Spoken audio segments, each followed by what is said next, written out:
आजपर्यंत तुम्ही ऐकलं असेल मोबाईल मुलांचं भविष्य खराब करतो. सोशल मीडिया म्हणजे वेळ वाया घालवणं. पण जर मी तुम्हाला सांगितलं की या सोशल मीडियामुळे लाखो तरुणांना रोजगार मिळणार आहे आणि त्याची सुरुवात थेट शाळांपासून सुरू होणार आहे.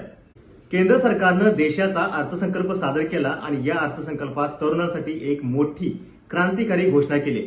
2030 पर्यंत भारताला 20 लाख सोशल मीडिया व्यावसायिकांची गरज भासणार आहे, असं यावेळी केंद्रीय अर्थमंत्री निर्मला सीतारामन यांनी सांगितलंय. आणि हीच गरज लक्षात घेऊन सरकारने आता एक मोठा निर्णय घेतलाय. आता देशभरात 15,000 माध्यमिक शाळांमध्ये कंटेंट क्रिएटर लॅब्स उभारल्या जाणार आहेत. एवढंच नाही तर 500 आघाडीच्या महाविद्यालयांमध्ये अत्याधुनिक डिजिटल लॅब्स या सुरू केल्या जाणार आहेत. आजपर्यंत सोशल मीडिया म्हणजे फक्त रील्स, लाईक्स आणि व्ह्यूज असंच आपल्याला वाटत होतं. पण सरकार सांगतंय कंटेंट क्रिएशन म्हणजे एक प्रोफेशन आहे.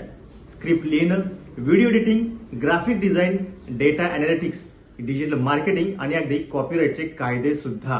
या सगळ्या लॅबचं प्रशिक्षण आणि देखरेख आता केली जाणार आहे Indian institute of creative technology मार्फत.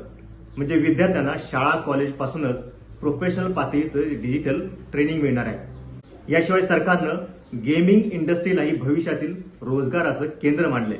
गेमिंग आणि क्रिएटिव्ह स्टार्टअपसाठी 10,000 कोटींचा एक विशेष फंड जाहीर करण्यात आलाय. यामुळे 10 लाखाहून अधिक तरुणांना रोजगार मिळण्याची शक्यता आहे. आज जी मुलं मोबाईलवर वेळ घालवतात, उद्या तीच मुलं भारताची डिजिटल ओळख बनवतील. सोशल मीडिया आता केवळ मनोरंजन नाही, तर ते करिअर आहे, रोजगार आहे आणि भविष्यातील भारत आहे. तुम्हाला काय वाटतं? हा निर्णय तरुणांसाठी एक गेम चेंजर ठरेल का? तुमचं मत कमेंटमध्ये नक्की लिहा आणि महत्त्वाच्या अपडेट्ससाठी story.marathi ला सबस्क्राईब करा. धन्यवाद.